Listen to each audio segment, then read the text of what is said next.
Okay.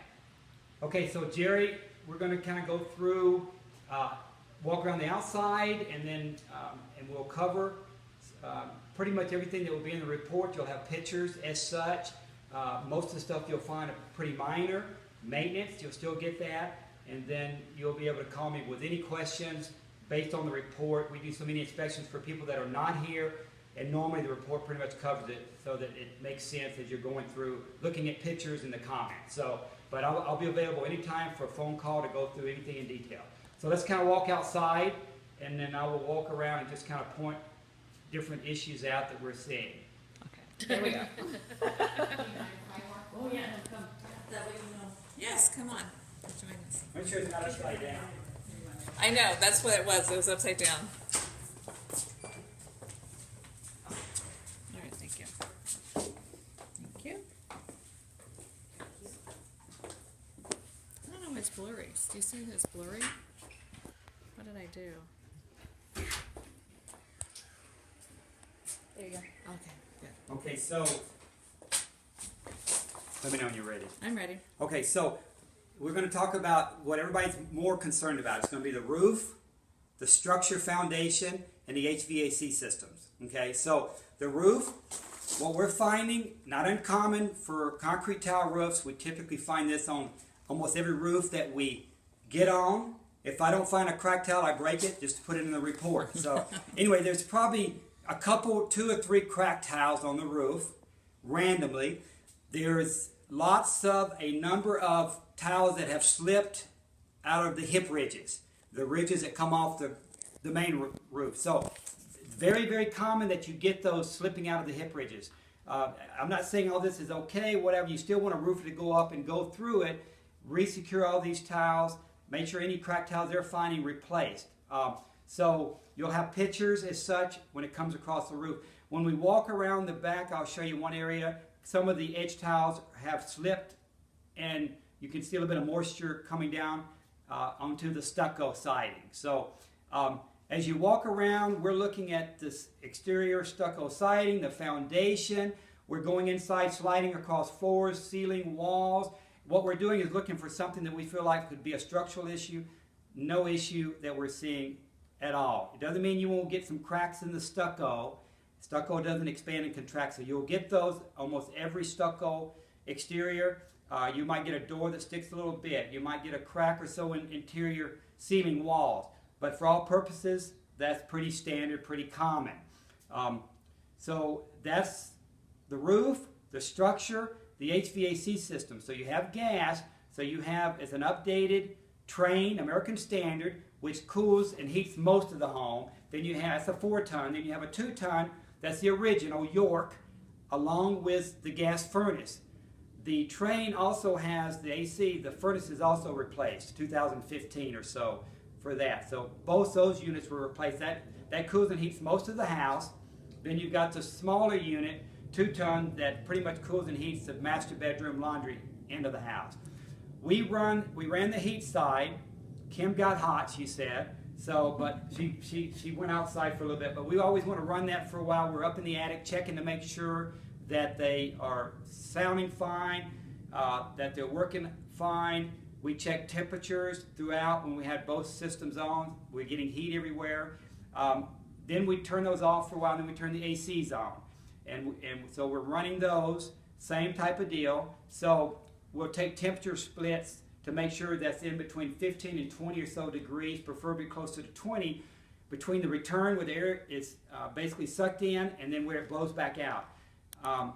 So we'll check those, they're running, we'll check those here shortly. If they're within that range, and then basically it says they're working satisfactory. The problem, as an inspector, we're not pulling covers off, we're not checking capacitors and amp draw on compressors, and so that's the HVAC guy. If you want to go to the next step, to have them come out and go through the systems and check those types of components. Okay, we're just checking the basics of the furnaces and the ACs working satisfactory based on what we check. And at this point, we're seeing that it's fine. We replaced, there's that newer system. There's pans under these. Some of this you might have more questions, Jerry, if you're not familiar. But typically these systems are in the attic when it comes to the air handlers, furnaces that pushes the heating and cooling through the house. there's a moisture is always given off when you create air conditioning. So that moisture goes outside through a condensation drain. If that clogs, there's a pan under it.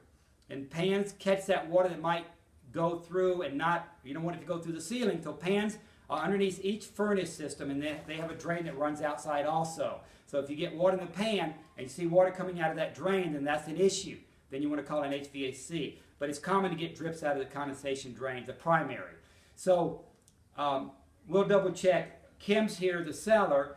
Have you ever had any issue, No. with the pan or water leaking through? No. Okay, the ceiling. So. And the AC was replaced, the HVAC was replaced in 2016. Okay. And at the same time, the refrigeration guy tested the other one and it was tested fine. fine. Okay.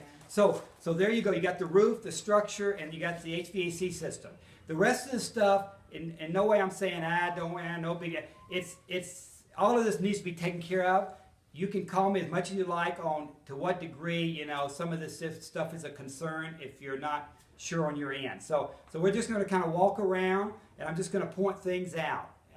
And all this will be in the report, okay? So let's walk around, watch your step, don't trip. All right. I know. My shoes, I don't have any good shoes. Because of this occupational hazard. Okay, there is a fire suppressant system that they require they put into these homes, and typically it's because of access for a fire truck. Even a lot of the updated developments are required that to be put in. We don't get into the fire suppressant systems. To be honest with you, probably no one does. It's there throughout the house. Normally they're never tested. Commercially, they are. When I had restaurants in Seattle, every 6 months the fire department would come in and test them, but normally these are not. So anyway, just a couple things. These are your clean outs here for your main sewer. Your main sewer runs out to the street. The big opening is actually just a cavity that goes down to the main sewer drain. So these are clean outs in case a plumber needs to open up the line. They can put their snake in there. So the outside, which stucco siding, I'm going to recommend that you paint because you're starting to see wear on the stucco. So it's a maintenance issue that we will typically recommend if we start seeing, more wear, peeling of the paint. You've got yard lights, and Kim can jump in anytime, the seller, but these are solar. So it looks like most of the low voltage lighting has been taken out. You can see some loose wire. It's not going to shock you. It's low voltage. These are solar. So we don't test the solar because for all reasons, based on the fact that they suck the sun up and then they work at night, they work fine. Yep. There's maybe one or so low voltage lights I saw in the back on a low voltage timer transformer.